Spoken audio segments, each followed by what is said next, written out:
We connected. What's going to happen, Monica? I'm here, but I'm going to be in the background, so you're not going to see me. But if y'all need anything, you just holler, and then if I have any questions or if there are any concerns, I'll be jumping back on, okay? So, thank you. I will be here. Thank you. Thank you. Jackie is my technical director. So, so we live now. We are live now. Okay? Can you hear me? Thank you. Okay. I got you. Got me. All right. Okay. So, I'm going to go ahead on and kind of introduce you to everyone, the viewers on tonight, to let them know that you're going to be on and talking about the discussion on tonight is how families can be impacted through the criminal justice system. Talking about some of the impacts on families, and one of the reasons why I'm so excited about having you here on tonight on this interview is because working in a college system, sometimes we get a lot sometimes it's not the students, it's the parents who are trying to help them to get on the right road. And sometimes we have students that come in, adults that come in and they've been released from the prison system. And I try to tell them, you're not coming here to sign up for prison, you're coming here to sign up for school. And I generally say that in a more private area because that's kind of sensitive to people. And my philosophy in life is just because you didn't experience something, you don't have a right to criticize somebody else who has. Because we don't know people's life story. And when you don't know someone's life story, people have that tendency to want to judge that. And the only reason why you're judging it is because you don't know.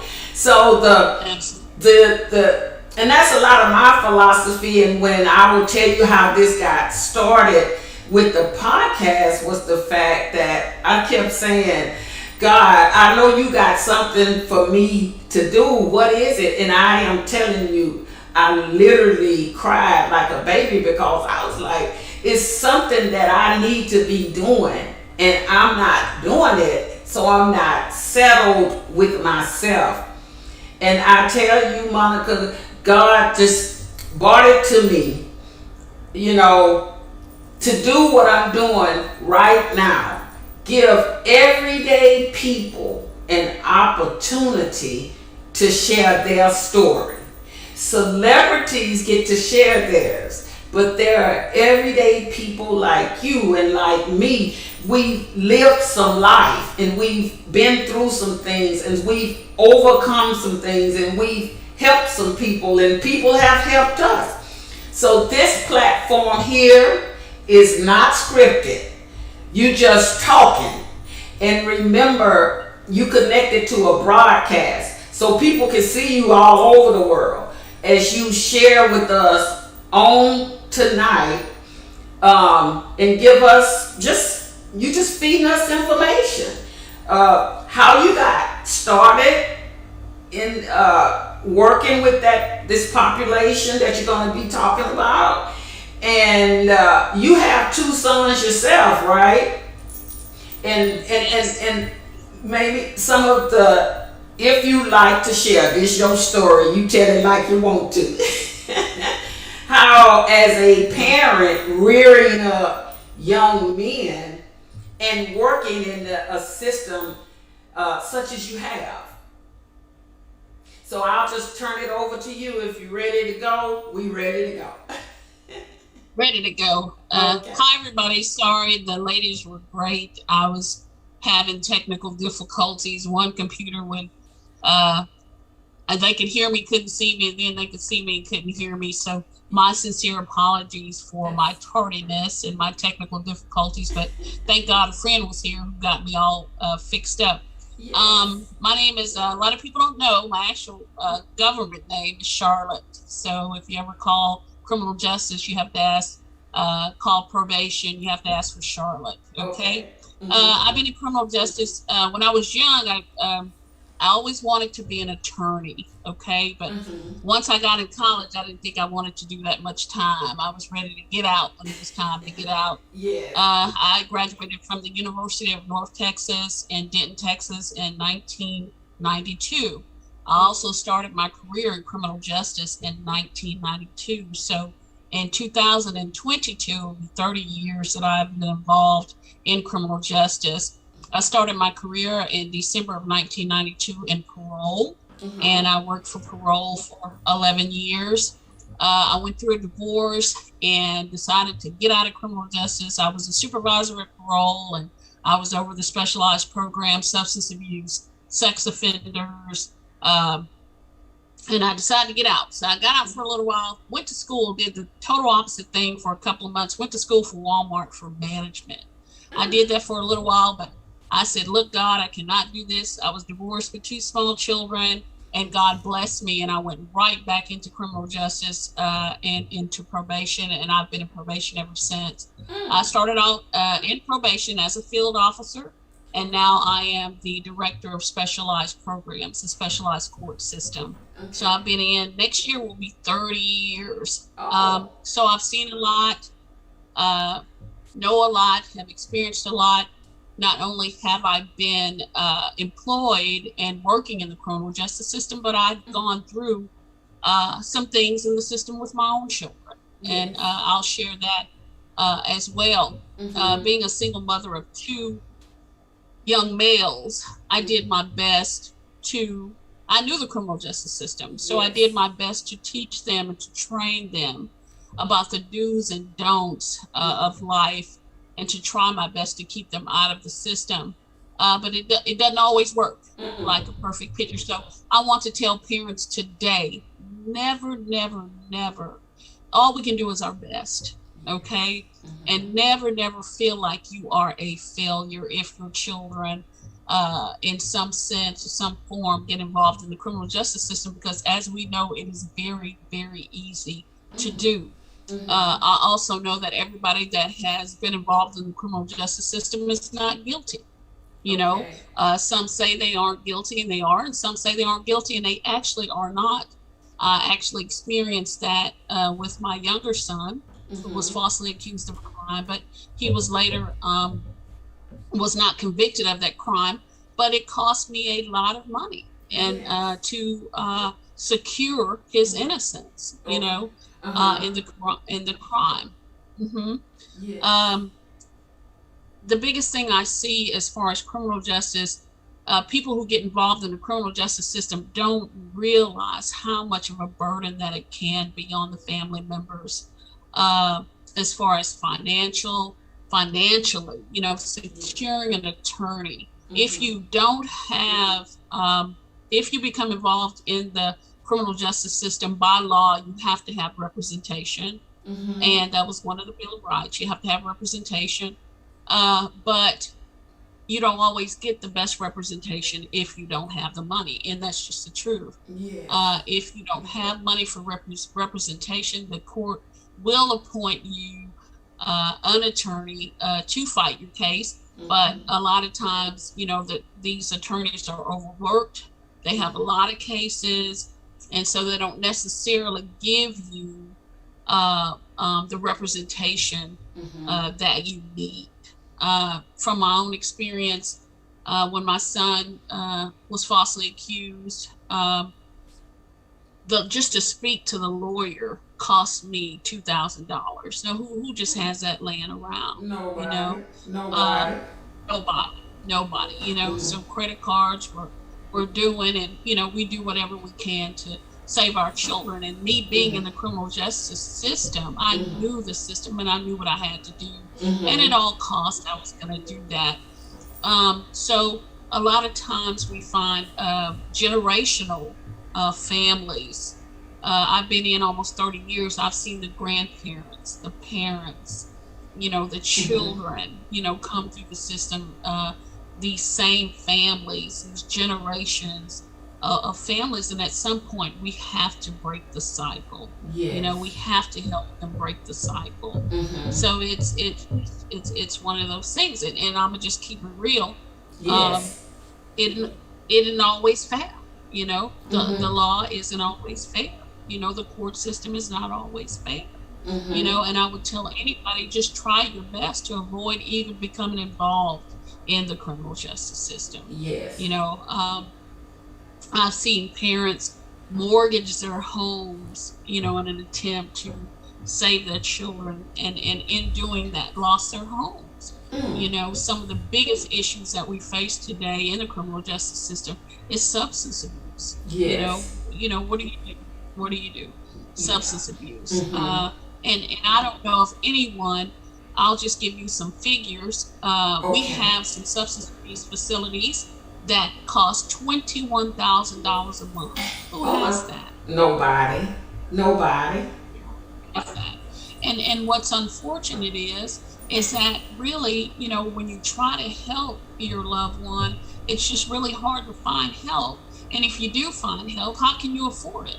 So they almost have to get into the system for them to even receive some of the help that they need. So Right. it's just you know, Yeah. um, it can be just very, very, very disturbing experience. Yeah. And I'll use that, lightly, So, um, You know, I'm right there. Just for 1 minute, I'm listening to what you're saying, and I just kind of want to jump in and kind of say what I believe a lot of concern is just what you are giving us right now, providing us with this information.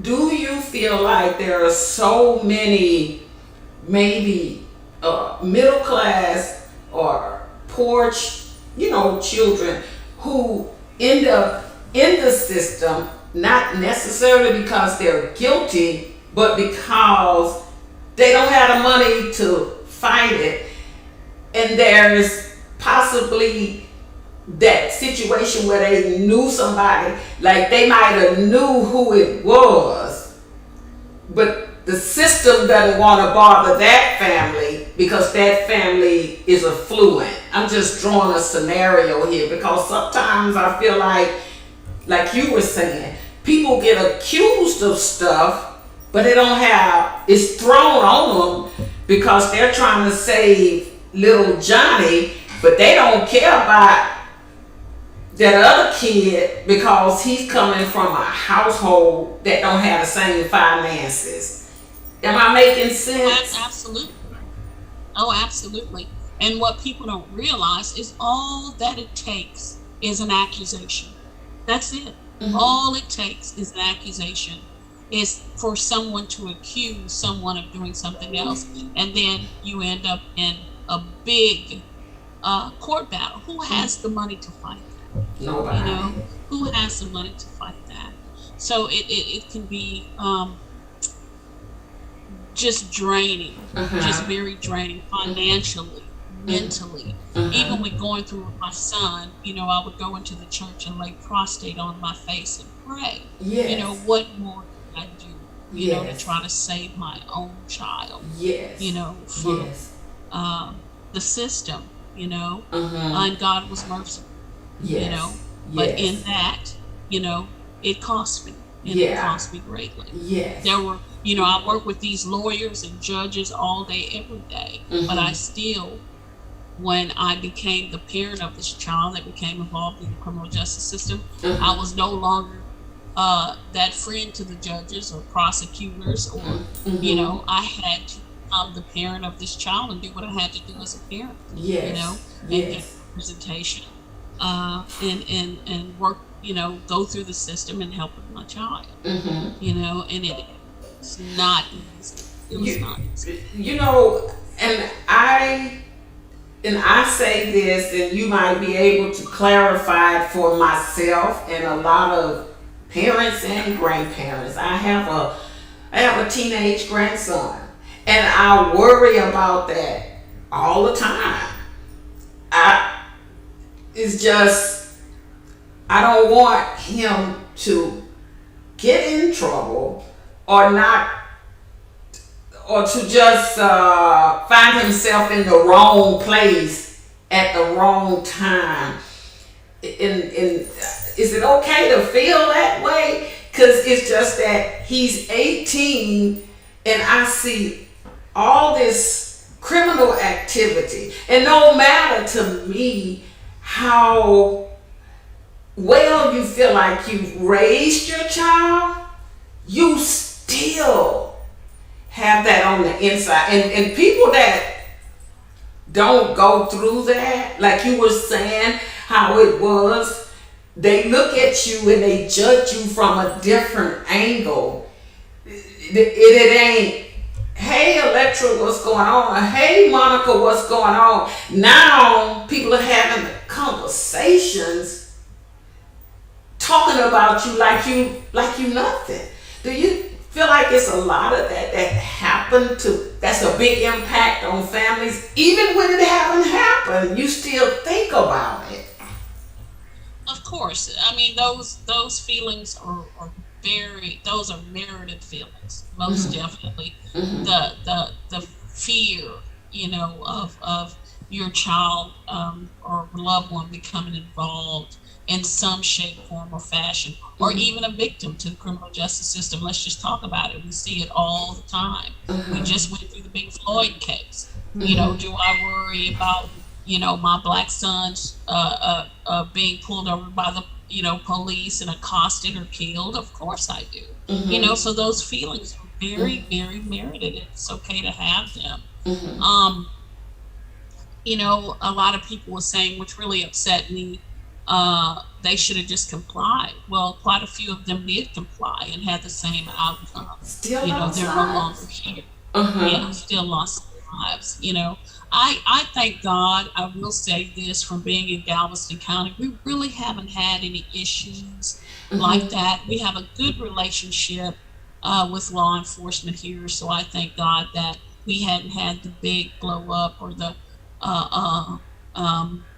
the big line Racial incident. Yeah. racial incidents in this area that a lot of different states have been involved with. So I thank God for that. I do. Okay. Yeah, I kind of want to keep my kids around, in this area.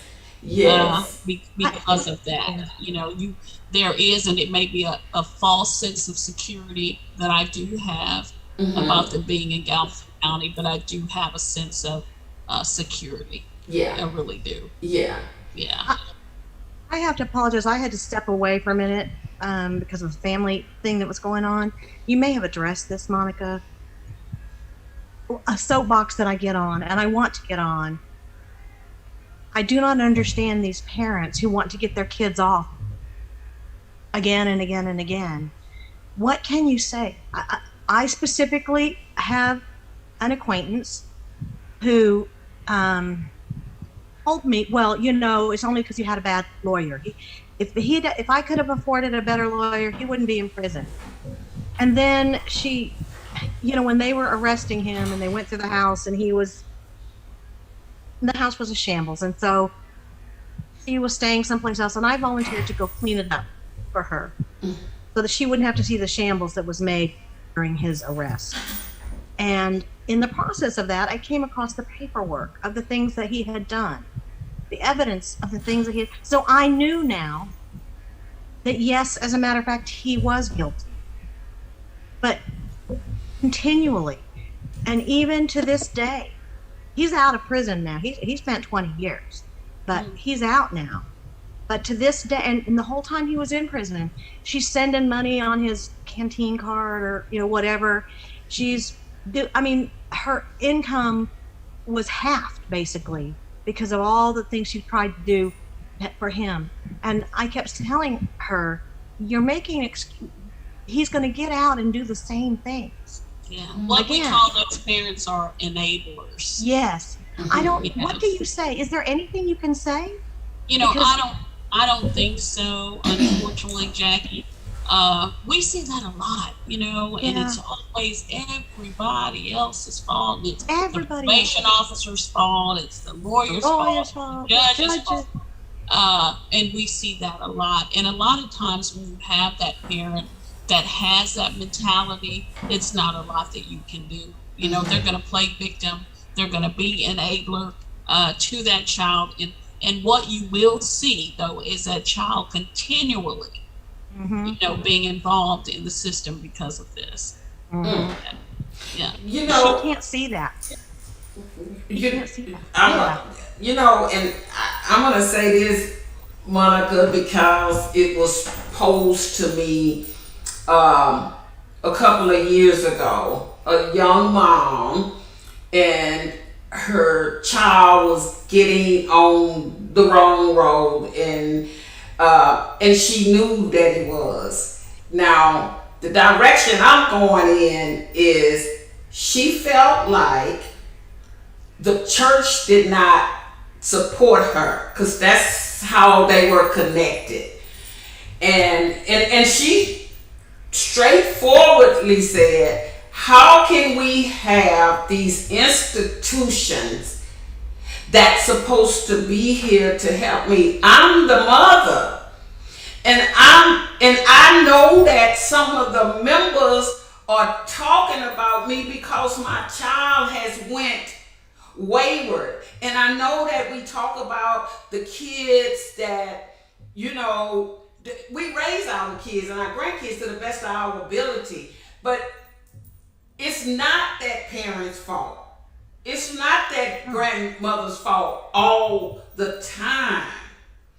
And Right. That is can you true. kind of like your views on that of how not just the churches, other services within the social services within the community, how they are also impacting these families when they are not there, and then they're protected and made to look glorified, but yet the mother, the grandma, and I'm telling you, this mother walked away from the church, not because she was accusing them of what her son had done, was getting into, but she was so broken because she had been there for years.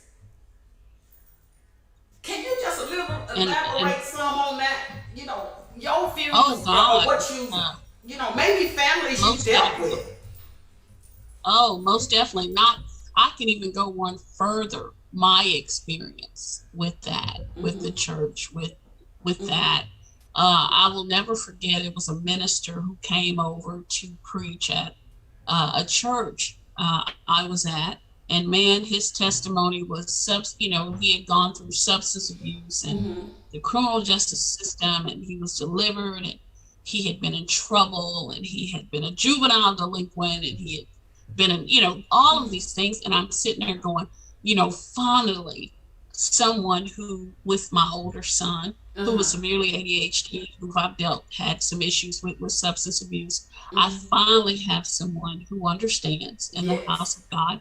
I perked up. I just knew he would help me by at least just speak. Because, see, my pastor at the time, you got to know something to deal with. My pastor had not dealt with substance abuse or delinquency or alcoholism, but this man was preaching this grand sermon about what he had gone through. And I said, bingo. I think that I found, because the church is supposed to be a place of healing and help. Okay. Yes. So I felt like I finally found someone who could help me.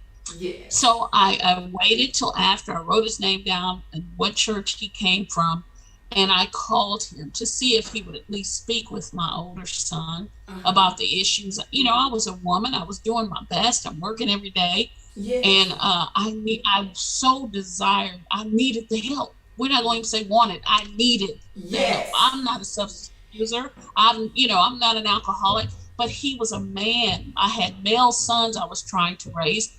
I called him several times, and the secretary kept putting me off. I finally spoke with him, and so he blew me off. I spoke with him again, and so he told me I needed to ask my pastor at the time could he speak to my child? My pastor said, sure. Why would he ask that? To Uh-huh. make a long story short, of course, he kept putting me off, and never did I receive any help Uh-huh. from him Uh-huh. with this issue, this pastor. A lot of times, I'm gonna just be honest, the church, and I understand her fully. I feel like the church is not at all doing what they could be doing to help our youth. I Yes. really do. I'm not going to name this church, but they Yeah. called me to come over because they wanted to help ex-convicts. And what Mm-hmm. I explained to them was, y'all are going down the wrong road. They have already done what they've done. We need to help the young to keep them. You hitting this the wrong way. We Uh-huh. need to start early to stop the process before Uh-huh. they even get to prison.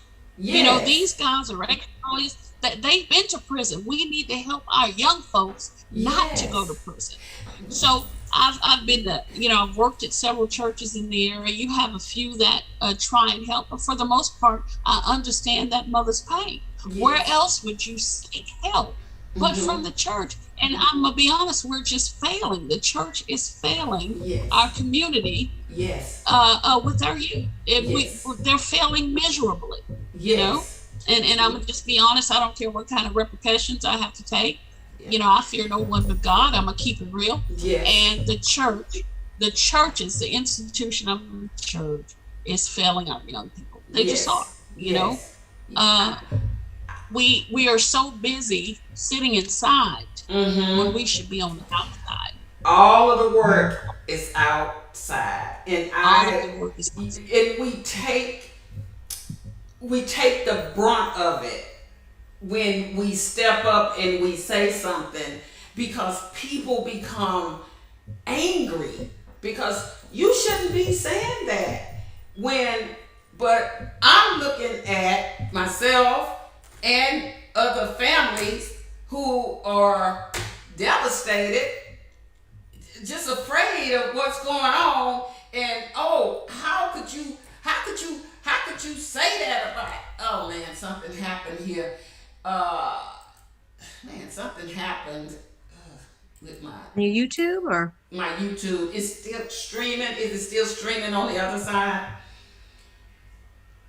let You me can, check. I think it is. But we just gonna keep talking because I believe that it is. It's just that something It is. is. It is. Yeah, because I got it on both computers, so we can't go down. Uh, Yeah, it's fine. and you got some questions in this section here, so I'm gonna have to get to the comments over there. My Sure. thing is, Monica, is there are so many people who feel like you, who feel like me, but you are stigmatized because you stand up, and and people say you shouldn't say that, you shouldn't. But how can we make things right when we don't want to address things that's really happening? And I can tell you honestly, I've taken a lot of hits just for speaking out and saying, no, you are you are not that mother. You don't know how that mother feels. And Right. the answer is not always, well, you just gotta pray. That is just not the only thing. That family is broken.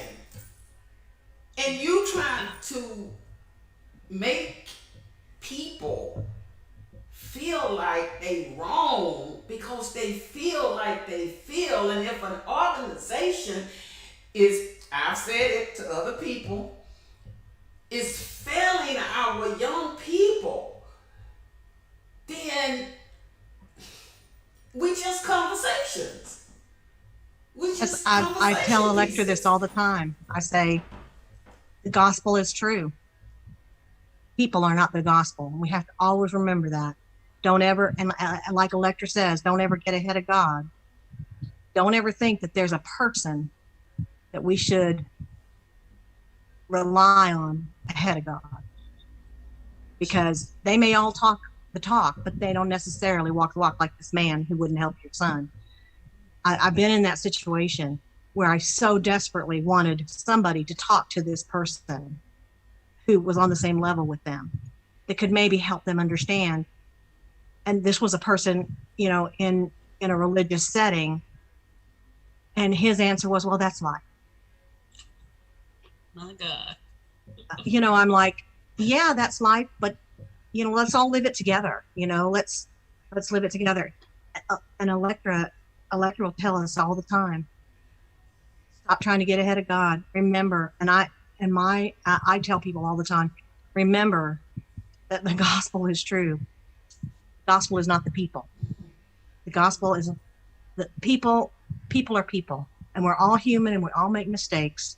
And some people talk the talk, but they can't walk the walk. And so we want to walk the walk. I try. I know Electra tries. Monica, you're obviously trying. It's so hurtful, painful to see young people with so much life and energy and vivacity funneling that into a negative, dark area, when if only we as adults, I feel like it is I have no children. Well, as I tell Electra, I have 4,000 children, but I didn't give birth to any of them. But I feel that as an adult, it is my responsibility to protect every child. If I see a child headed down the wrong way, now I'm not their parent, they don't have to listen to me, but I can say, hey, think about what you're doing. And maybe that one word is a time that'll hit them. But it is my responsibility as an adult to protect the children, Absolutely. all children. That's true. Absolutely. And unfortunately, too many adults don't feel that way. I believe And that if they did, we could steer people the other. Yeah. I believe, Go and ahead. Monica, you tell me if I'm wrong or right, as long as it's not happening to their loved ones, it's like they don't care. They don't They see don't, the phone calls, I had a lady tell me, some of the people that call me every day, when this started happening with my child, they just they didn't even know me. They would see me in the grocery store, and I would see them going down a different aisle. Because to me, Monica, tell me if I'm wrong, this is also an emotional thing. Oh God, yes, most definitely, most definitely, And most definitely. yeah. So I know you had to be on an emotional roller coaster when you was faced with it, and lost a lot of people that you probably thought never would walk out on you. Well, what hurts the most is that my mom had to get me together. When I first was divorced and I had my two young sons, man, I was church, singing, church, church. And my mom stopped me one day. She said, listen, hey, you have to slow down. The family was God's first institution. Yes. Okay? So Yes. you need to get your family together. Church gonna be there. You need to get your family together. And that really, really resonated with me. And the family was God's first institution. Yes. I agree. So as a fam, we gotta try our best to keep our families intact. Yes. While we doing all this running, and I will never forget that. And I get so many phone calls from parents who are looking for help, who needs the help. And one of the first things they told me, no one from my church is helping me. And, it's so sad to me because we just don't have a lot of resources to help these people. We just really don't. We don't. What do you do? What do you do? Yeah. I've had so many parents, my child is out of control. What do I do? And a lot of times all I can tell them, is unfortunately in Texas, because we don't have a lot of resources. You have to wait till they get in trouble to do something. If you whoop them, then CPS looking crazy. They trying to take them from you. If you discipline them. Yeah. So a lot of times the parents' hands are so tied. It's just, oh God, I could talk all day about that. But yeah, I do understand your friend, because not only do I understand, I've been there. Yeah. I have actual knowledge of that. Yes. Yeah, and experience with that. I got this chat section over here, and it's full, and I got to get to this because they want to be heard. Okay, Monica, sure. Bear with me. We have, and I don't call the names; I just say the viewer. Okay. Sure. The first viewer says all it takes. She says this is all it takes. What you're talking about, she was talking about that today. What you were talking about with that criminal justice system and how people are treated based on their socioeconomic background. And then you wanted to say something? No, go ahead. Okay. Yeah, tell her she is absolutely right. A lot of times she is like I said before, the top-notch attorneys in this area isn't going to touch your case unless you have thousands of dollars. What do you do? What do you do? So she's absolutely right. Okay. What is the minimum, Monica, that a person, say like for them to just touch your child as a top-notch lawyer? What would be like the minimum they would take? Well, like I said, when I had to get representation for my younger son, the attorney wouldn't even talk to me without $2,000 down. $2,000? $2,000. Some of us ain't got $2. And one of my best girlfriends is an attorney, but I need an attorney that, she loved me enough and was my friend enough to let me know that wasn't her specialty. And so I had to go with an attorney for the specialty for the type of crime that he was being accused of. Okay. So, and that was just to talk with her, was $2,000. Okay. Wow. The next viewer says, and if that were to happen to me, or to I wouldn't. Where would I pull $2,000 from? Where would I do that? And I'm sure there's a lot of people out there, their children accused. Yeah, with no money. But no money. The next viewer says, thank you for being the mother you are and not giving up on your child. That's another viewer. Yeah, don't. And I will not. Today, they're both adults. Do I agree with everything they do today? No, I'm going to love them, but they're men now. So that's on them. But as parents, man, do all that you can. And then when you've done all that you can, you're all right with that. Yeah, you're all right with that. The next viewer says, it's because there are very few villages left to care about our children. I agree. And also another thing that has hurt the village, let's just keep it real, we've hurt the village. Because you might say something about somebody's child and they be ready to kill you. Yeah. So we have to be very cautious in what we do. When I grew up in the lecture, you and I grew up in the same neighborhood. Yes. Anybody on that street could reprimand me and my siblings. That's right. It is not like that anymore. Yes. It's not. So the younger parents have really been a detriment to the village. Okay. I'm gonna tell you, like Electra knows, my family and we moved. I moved 23 times before I graduated from high school. So I was never part of a village. And I have 5 siblings. And I'm lucky that we're lucky that of the 5, there's only 2 really bad apples, but because there was no village and there really were no parents. And it does take a village. It does take a village. And I recommend anybody who's going to have a child to think about where they're living, and that they need those people around them for life, not to move every 6 months so that child has no roots, because roots make a difference. Mm-hmm. They do.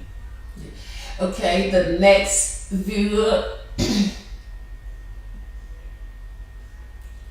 I'm trying to see y'all. The next viewer says, I mean that as black and as poor people the same. When she says our children, basically it's like it's not just just the black children or the poor children. It's all children. That can be on any spectrum. Yes. Have another one. Another viewer says the church is actually outside of those 4 walls. It should be. It should be. I agree with her. I would say it should be. Okay, it's not necessarily. Not necessarily. I've been in there the whole 50 plus years of my life. It should be, but it's not necessarily. Mm-hmm. Some people in the church, yes. Like I said, some people don't have the experience that you need for the help that you need. But trust me, somewhere in there is someone. And a lot of times I just have to say they are not willing to come out of their comfort zone and help. Mm-hmm. They just are not. And that is a truth. Most of the calls that I do get, they've already been to the church. And by the time that they contact me, they've been through those avenues, relatives, the church, different kind of programs, and nothing. Mm-hmm. So I would say that we're supposed to be, but we're not necessarily. Mm-hmm. Mm-hmm. Jackie, you were saying something? I'm just totally in agreement. There are some people within any church, within any religious body, who are true messengers of Christ, mm-hmm. and they really will put out a hand to help. But those are the people who are not afraid to step outside of those 4 walls, mm-hmm. Because that's where you serve. Inside those 4 walls, you're protected, kind of. You're like, oh, let's just sing some hymns and read some scriptures. But the real work has to be outside those walls, and there are some people who are willing to do that. But you're right. In every denomination, we're not labeling any one particular denomination here, because in every religion, in every denomination, there are people who just want to turn a blind eye. They say, no, I'm not gonna. Oh, no. That's not. I don't want to get involved in that. Mm-hmm. Right. Somebody's got to be willing to get involved. Yeah. I will go as far as saying that I just spoke to a male friend of mine within these last couple of months, and he was in the church his whole life, and he said he did not even find the true love of mankind until he went to prison. And that's a sad thing to say. I have a friend who likewise said he did not understand what it meant to be a brother until he went to prison. Yeah. Sorry. No, this is a heavy subject, and I'm glad that we're talking about it, and this is why this is such thing as a podcast. People are watching, so when you talking, people looking at you talking, and people are looking for some answers. They're looking for somebody who, just like you're doing tonight, Monica, coming on and telling real stories. Real people telling real stories. And real people have real feelings and real emotions with things that are going on, and everybody's telling you, don't worry about it. How can I not be concerned? It is absolutely too much going on for people to keep just taking a back seat. Too much. Right. The next thing we have a viewer that says, I agree with Jackie about enablers. This type of behavior is too prevalent. While the children still can be modeled and redirected, too many parents find it easier. And I don't want to clock that thing, because if I click on it, I might end up getting thrown out. But basically, the viewer was saying that they agreed with you, Jackie, what you was saying about the parents being enablers. Another viewer says someone has to start the conversation. Can somebody talk a little bit about the conversation having to be started about what's not being done? Monica Jackie. Oh. Yeah. Go ahead, Monica. You're the expert here.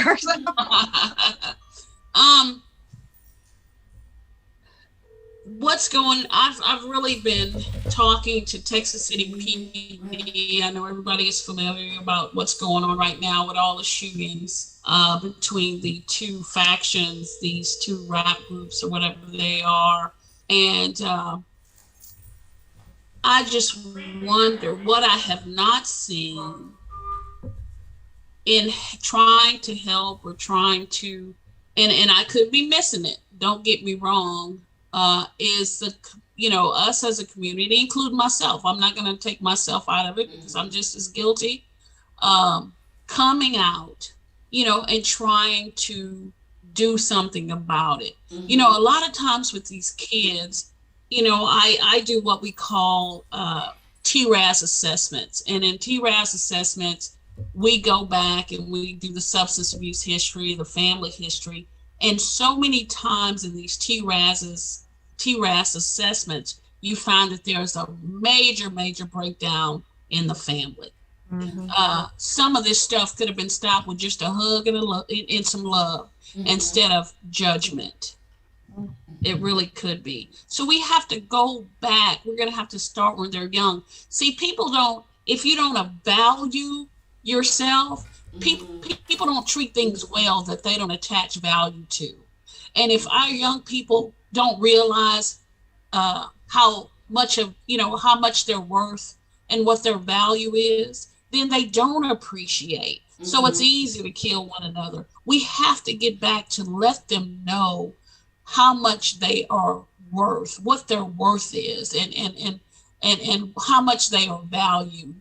Especially African American children. All I learned in history is that we came from slaves and indentured servants, and that is not true. We came from great kings and queens. But if you don't put any value, if you don't teach my mom let me know that I was worth something. She did that.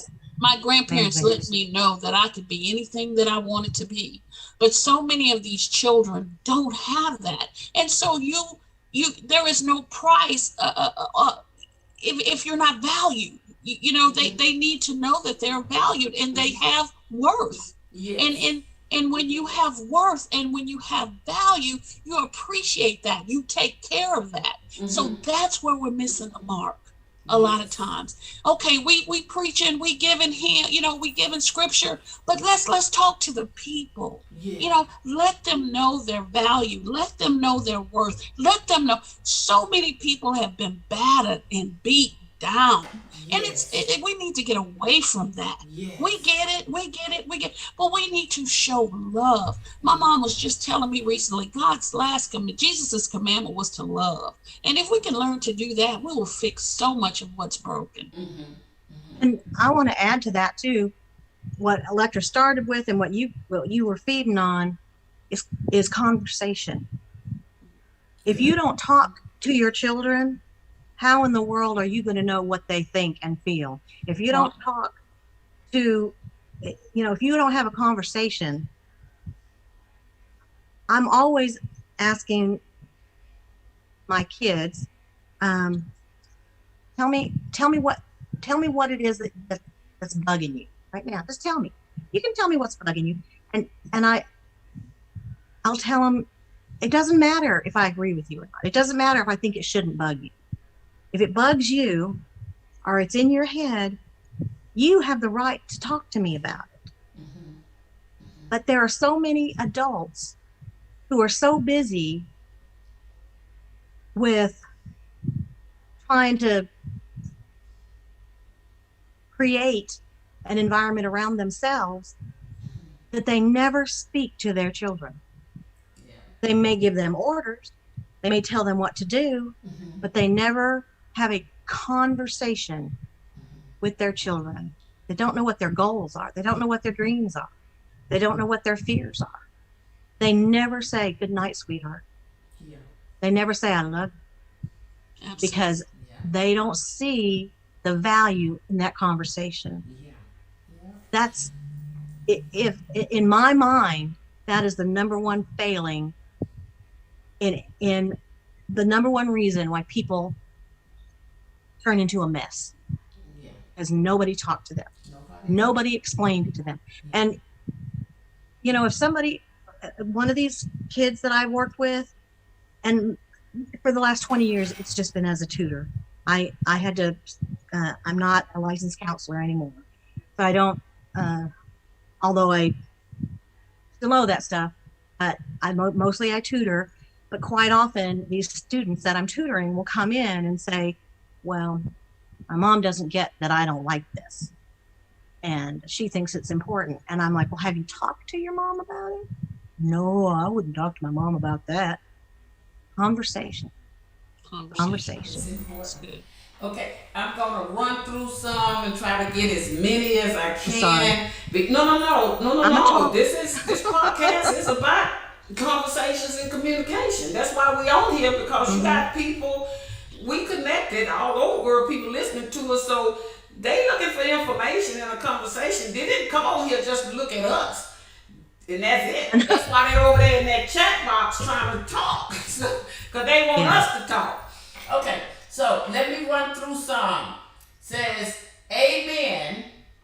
But parents are failing their children as they want to be their children's friends instead of their parents.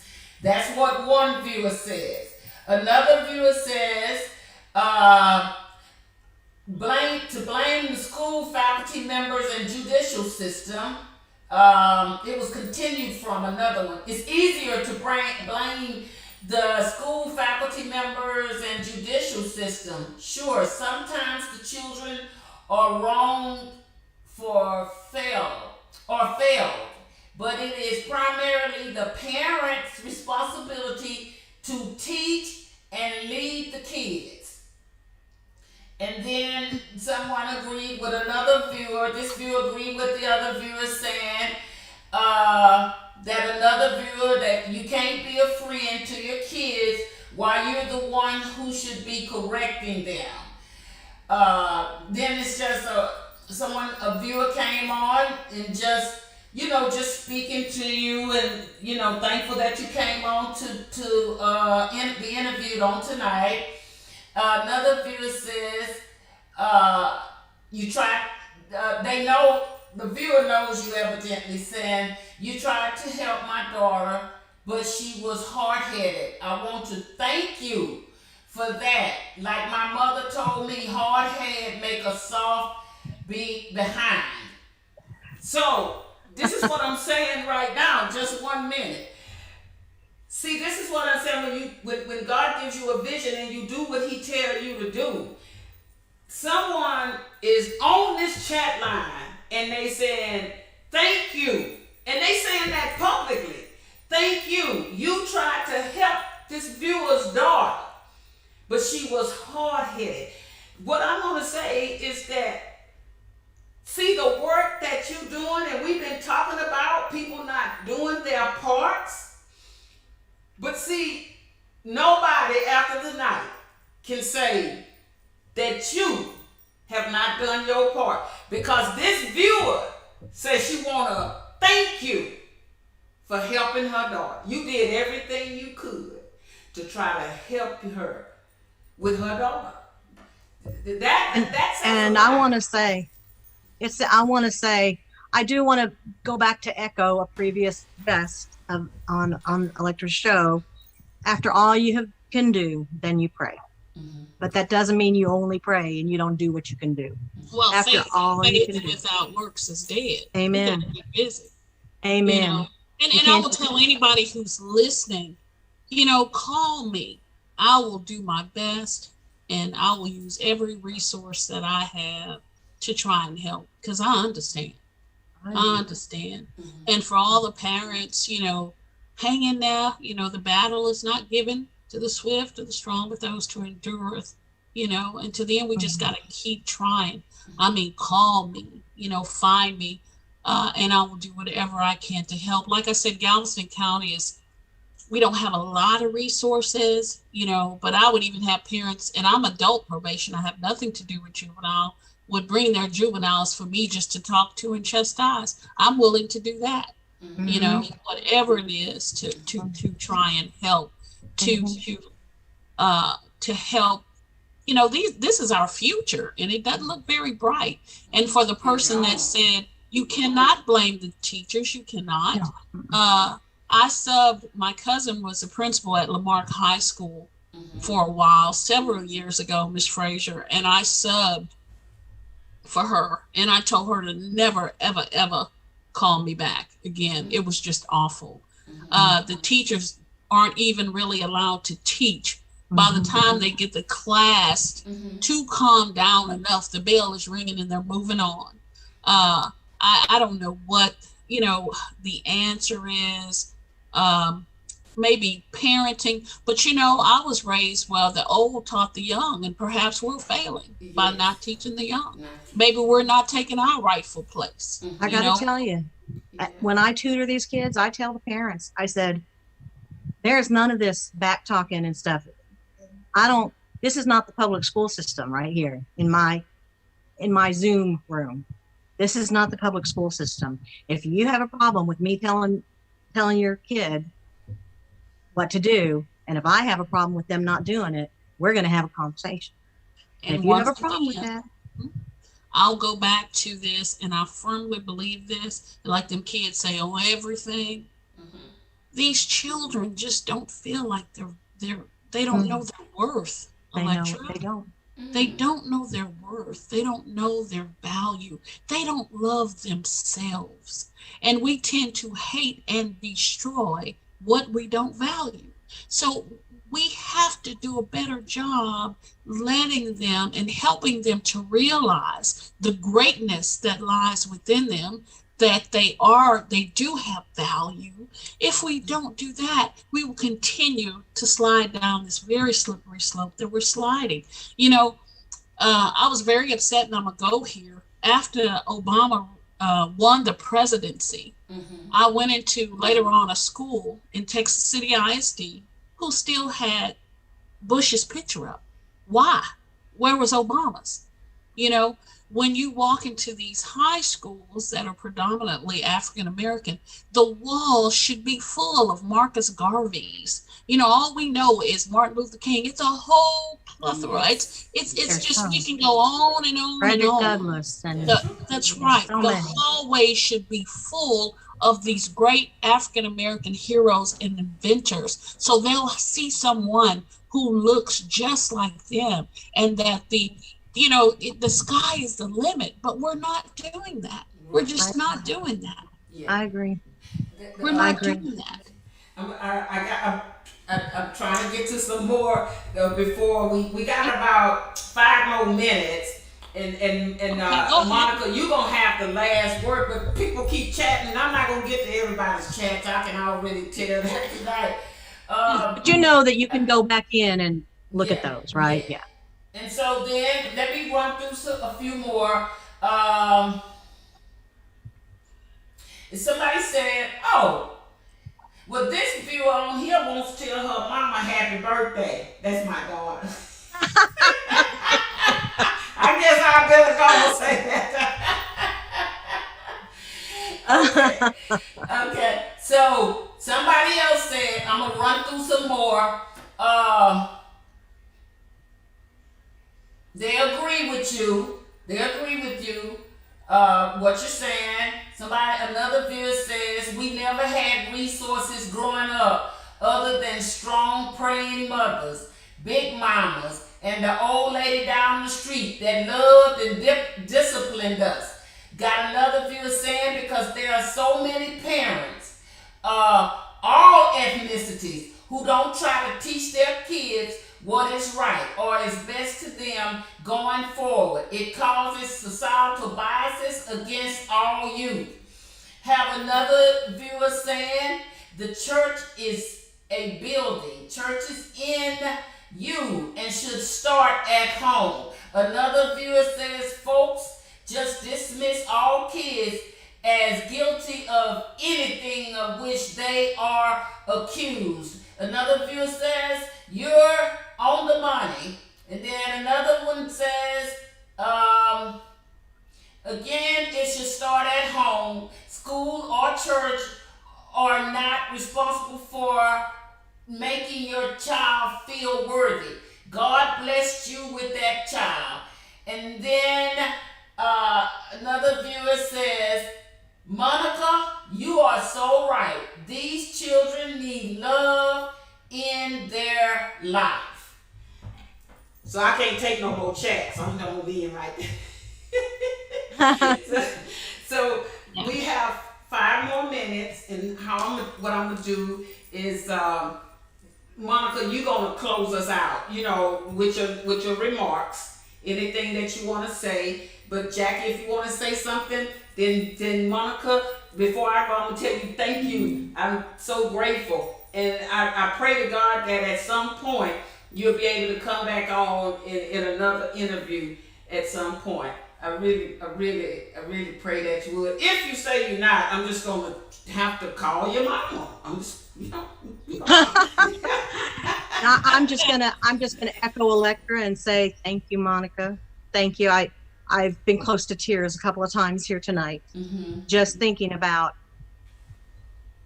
Yeah, God bless you both. And you know, I'm not talking because I'm just shooting off the hip. This is what I do every day. No, it's not just. It takes every institution to create a successful person. An institution can help, or an institution can be a detriment.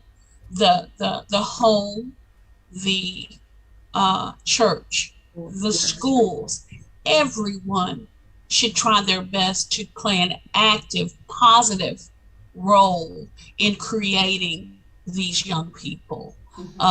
Really, I tell you, I would, and we should do our best. And that's all we can do is our best. These young people, like I said, hey, my nanny was on it. You'd get torn up, you know, and Big Mama, but we really don't have those anymore. Matter of fact, my mother just retired. You know, she was still working, Dr. Henson. I worked, you know, I was a single parent, but I had to go to work. Who was going to feed my children? You know, and my grandmother did her best when she was of age. So everybody just has to play an integral part. We all have to do the very best we can, from the top to the bottom, to make this world and the people that inhabit it a success. All we can do is the best that we can. Put your best foot forward. I put my best foot forward. Was I successful all the time? Of course not. Did I take some hard knocks? Of course I did. You know, in marriage and divorce and relationships and raising my children, did I always make the right decisions? No.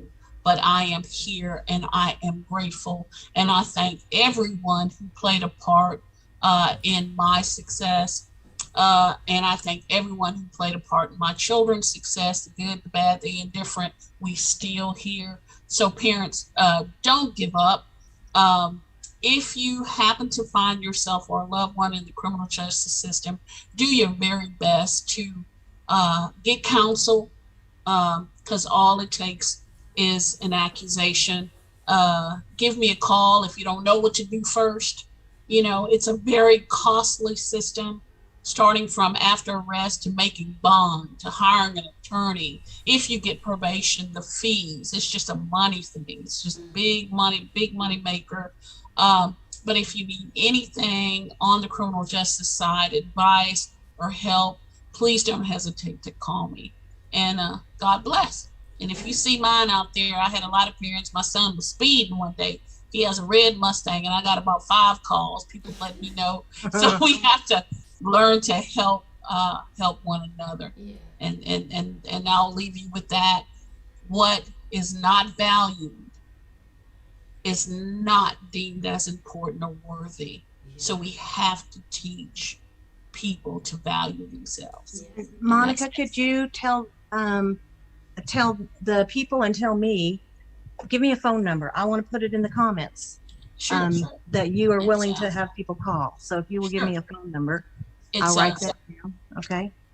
all right. It's 409-770-5509. And if I can't help, I'm sure I can get you to the right person to help you. Yeah. Or I have a plethora of information. So 409-770-5509. that is correct. Okay. Monica, I know that It will be in the comments. Monica, I know that we're closing out, but I just, God laid it on my heart. And so I'm going to say, if you could just look into the camera and say something to the young people that you really want them to know. Just something you just want to say to the young people. Or just, I'll say this, just to anybody, young, old, tall, skinny, fat, short, bald, head full of hair. You are special. You are uniquely created by God. And God wants what's best for us. He wants you to be great. A lot of people may not want you to be great, but nobody has the power that God has. And so be great. Be great. Walk in your greatness. We come from royalty, and walk in that, and don't let anyone hinder you from doing that. Don't feel bad when you make a mistake. Don't feel bad if you end up in the criminal justice system. Our God is a God of another chance, not a first, a second, or a third chance, but another chance. And so as long as we have breath, we have opportunity to turn this thing around and get it right. I love you. God does too. Thank you so Thank you. much. Thank you so Thank much. you, Monica. Thank you. Thank God you. bless you. All right. Good night. Bye. Good night.